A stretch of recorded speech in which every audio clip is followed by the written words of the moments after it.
एक sub inspector बैठा था, कहा कि ये तो आपको आपकी वाइफ के मर्डर के केस में लाए। मैंने कहा मेरी वाइफ तो घर में जिंदा है।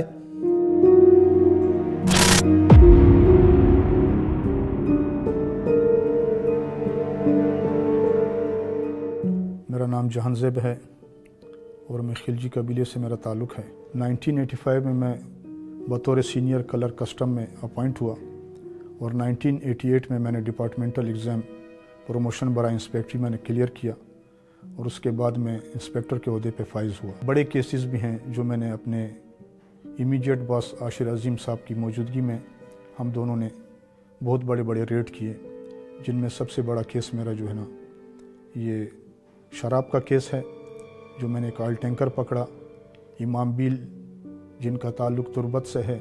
2009 में 3 ऐसे दुनिया के बड़े स्मगलर्स जिनमें इमाम बिल का नाम भी अमेरिकन रिकॉर्ड पर मौजूद है, जो अमेरिकन सदर थे ओबामा साहब, उनके नॉलेज में भी ये बात है। इमाम बिल जो हैं इनके साथ मेरा पहला जो है वास्ता पड़ा 1995 में, जब मैं तुर्बत में था। जब मैंने इनके चचा को गिरफ़्तार किया तो इमाम बिल जो हैं इन्होंने मुझे बार बार 3 दिन ये मुझे कॉल करते रहे। आप अंदाज़ा करें इस चीज़ का कि जो तुर्बत का इलाका है, जो वहाँ पे सरकारी मशीनरी है, वो इमाम बिल के अंडर में है। यहाँ तक कि हमारा डीसी भी उनके अंडर में था। 1995 में जब हम मंडे के दिन हमारा जो है ना मेजर अशरफ साहब जो रिटायर्ड आर्मी के ऑफिसर थे, हमारे कलेक्टर बने, उन्होंने मंडे के दिन हमारी मीटिंग होती थी। तो उन्होंने हम 11-12 इंस्पेक्टर होते थे, तो सबसे ज़्यादा केसेस मेरे थे।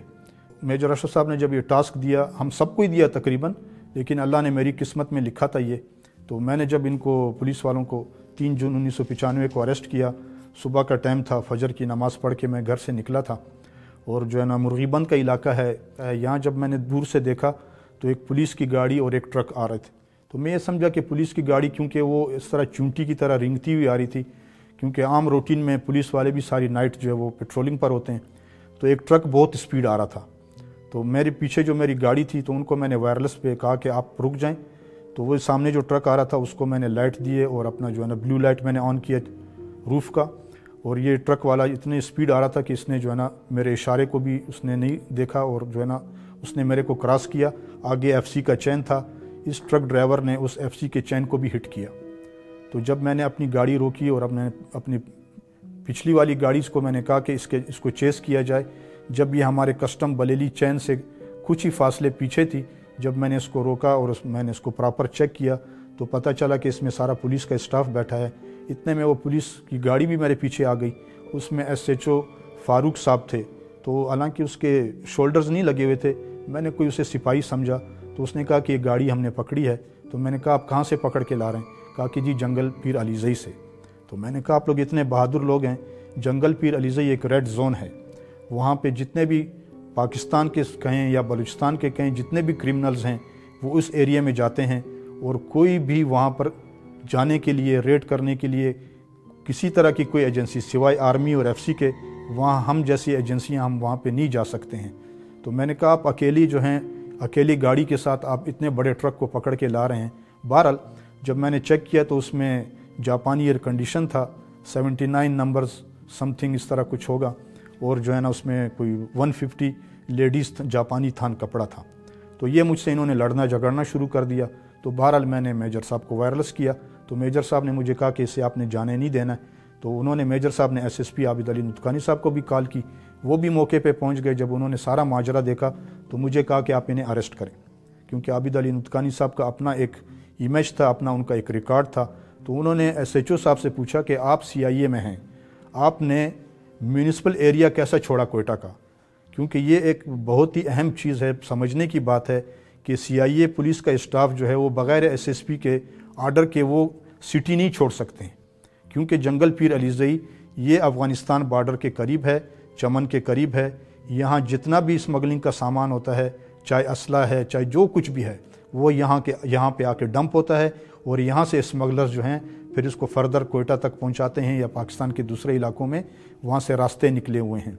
तो जब मैंने इनको अरेस्ट किया तो इन्होंने मुझे बहुत ही ख़तरनाक किस्म की धमकियाँ देनी शुरू की, कहा कि हम आपको नहीं छोड़ेंगे। और मैं वक्तन फ़वक्तन मेजर साहब के नोटिस में ये बात लाता रहा कि पुलिस वाले मुझे जो हैं इस तरह تھریٹ کر رہے ہیں۔ عاشر صاحب نے پھر مجھے کال کی، میری انفارمیشن تھی، بڑی انفارمیشن تھی میری اس ٹائم، یہ ٹائر وغیرہ جو ہے نا، یہ ٹرک ٹائر وغیرہ یہ آ رہے تھے افغانستان سے نوشکی کے راستے، کیونکہ چمن راستہ تو ہم نے سارا بلاک کر دیا تھا۔ اس رات میں کافی دیر تک عاشر عظیم صاحب کے ساتھ ہم بیٹھے، روٹ کو دیکھ رہے تھے کہ جی کہ جس طرح ان کی آگے جو گاڑیاں چلتی ہیں، اسلحے سے لوڈ گاڑیاں چلتی ہیں، کہ ان کو ہم نے کیسے ڈاج دینا ہے اور کیسے ہم نے گاڑی تک پہنچنا ہے۔ تو جب ہم نے سارا ڈیسائیڈ کیا، تقریباً رات 11-12 بجے کا ٹائم تھا، تو میں اپنے گھر کے لیے روانہ ہوا اور میں گھر آیا۔ صبح میں نے فجر کی نماز پڑھی، کیونکہ میں نے صبح ہم نے نکلنا تھا ریڈ کے لیے۔ عاشر صاحب میرا انتظار کر رہے تھے، دروازہ میرا ناک ہوا، بیل ہوئی، میرا نوکر جو بچہ تھا میرا 5-6 سال کا، وہ گیا، اس نے کہا کہ جی آپ کا سرکاری ڈرائیور آیا۔ تو میں نے کہا ٹھیک ہے، اسے کہا آپ کھڑے ہو جائیں، میں چینج کر کے آتا ہوں یونیفارم پہن کے۔ تو اتنے میں تقریباً ہارڈلی کوئی 2-3 منٹ نہیں گزرے ہوں گے، پھر بیل ہوئی۔ تو پھر میں نے نوکر سے کہا کہ آپ ان سے کہو، میرے ڈرائیور سے کہو کہ میں چینج کر کے آ رہا ہوں۔ تو جب آئے تو میرے نوکر نے کہا کہ نہیں جی باہر تو پولیس آئی، آپ کو بلا رہی ہے۔ جب میں باہر نکلا تو عبدالرؤف بڑیچ جو سب انسپیکٹر تھا گوالمنڈی تھانے کا، تو انہوں نے مجھ سے کہا کہ آپ کے ڈرائیور نے جو ہے ایک رات کو ایک 10 سال کے بچے کو گاڑی سے ہٹ کیا جس سے وہ مر گیا ہے، لہٰذا آپ ہمارے ساتھ تھانے چلیں۔ تو میرے کو تو کچھ سمجھ میں نہیں آئی، تو میں نے کہا ٹھیک ہے۔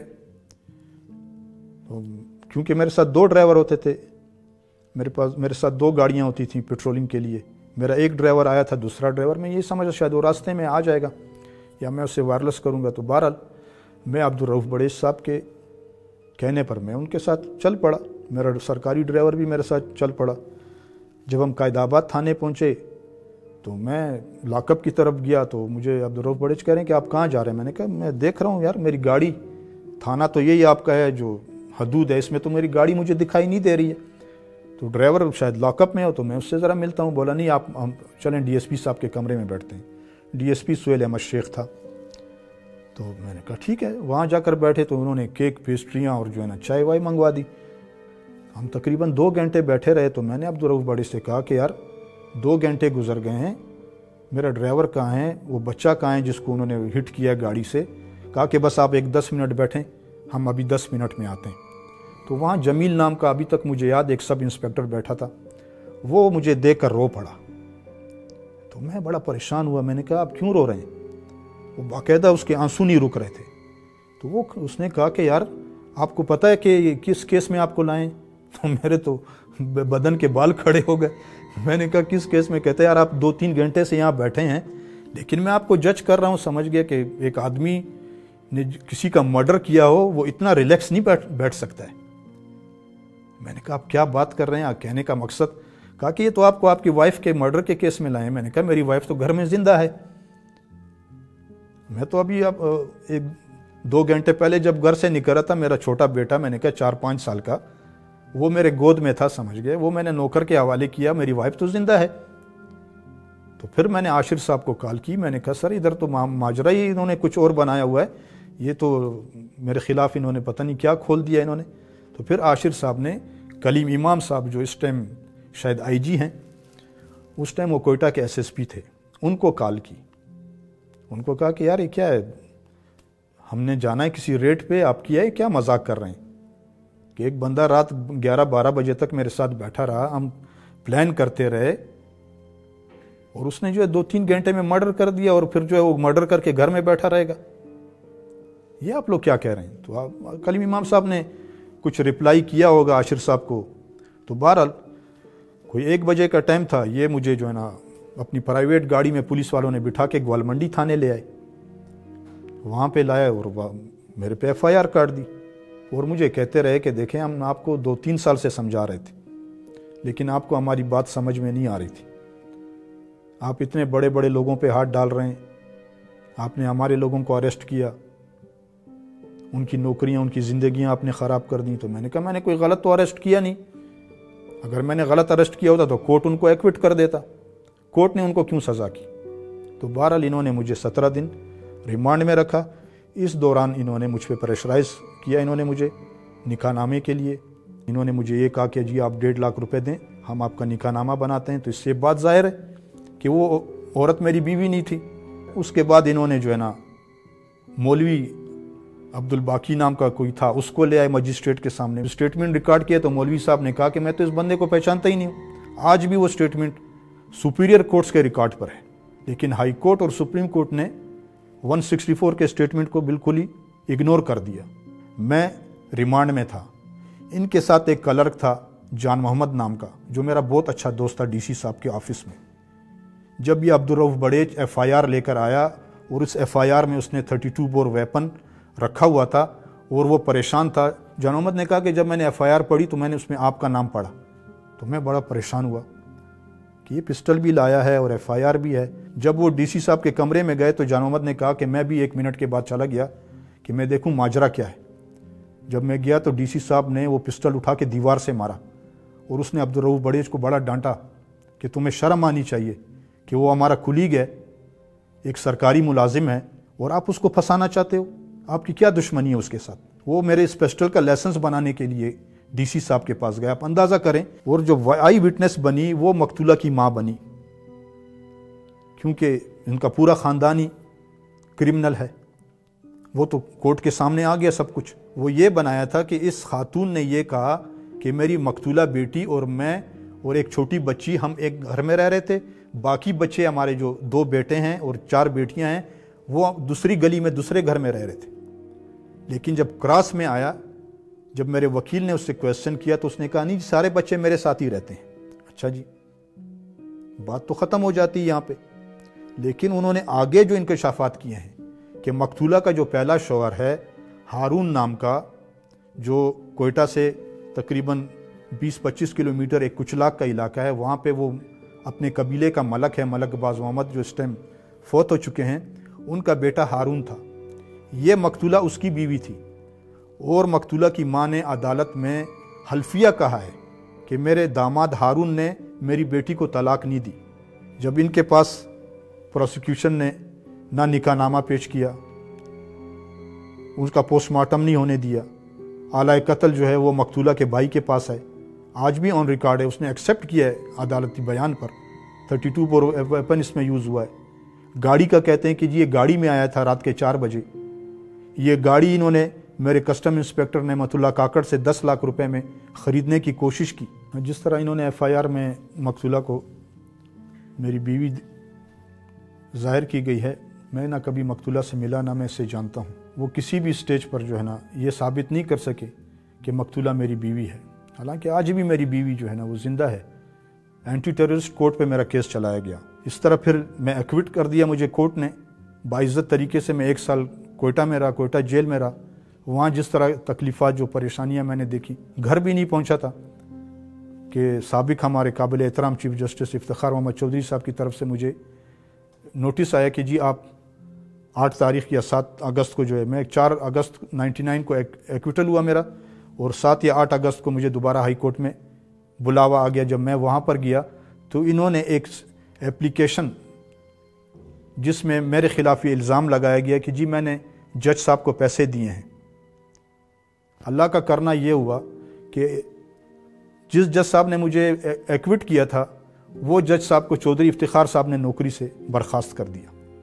आज भी अगर आप बलूचिस्तान हाई कोर्ट का रिकॉर्ड चेक करें तो चौधरी इफ्तिखार साहब ने अपने हाथ से मुझे 3 हियरिंग दी हैं 2-2 महीने की।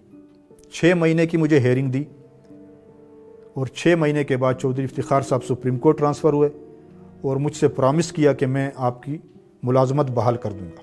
तो मैं अपने वकील के कहने पर, क्योंकि वो बहुत ही इज़्ज़त वाला शख्स था, उसे ख़रीदने की कोशिश की गई, उसे कत्ल की धमकियाँ दी गई जज साहब के सामने, लेकिन ऑन रिकॉर्ड इन बातों को नहीं लाया गया। तो बहरहाल उन्होंने मुझे 14 साल सज़ा की और मैं उसी टाइम हाई कोर्ट ने आर्डर किया कि इसे मत जेल शिफ्ट करें। एक बहुत बड़े दिल के साथ मैं सुप्रीम कोर्ट गया कि वहाँ मुझे इंसाफ मिलेगा, लेकिन सुप्रीम कोर्ट ने मुझे 2002 में जो है ना 25 साल सज़ा कर दी।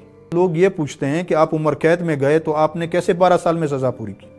क्योंकि कोर्ट्स जो हैं वो बहुत से ऐसे केसेस में 382B CRPC का फ़ायदा देते हैं कैदियों को, जिसमें साल में तकरीबन 5 से 6 साल की माफ़ियाँ, जिनको लाइफ इम्प्रिजनमेंट होती है, عمر قید کے والے جو قیدی ہیں ان کو 1 سال میں کم سے کم 5 سے 6 سال کی معافیاں مل جاتی ہیں. تہوار کے اوپر چھوٹی عید پر جو ہے نا صدر صاحب معافی دیتے ہیں، اور جو ہے جو سی ایم ہے بلوچستان کا وہ 401 CRPC کے تحت معافیاں دیتا ہے. کچھ جیل میں ایگزامز دینے پڑتے ہیں، اس کے باوجود جیل والوں نے مجھ سے جو ہے نا 5 سال زیادہ مجھ سے جیل گزروائی.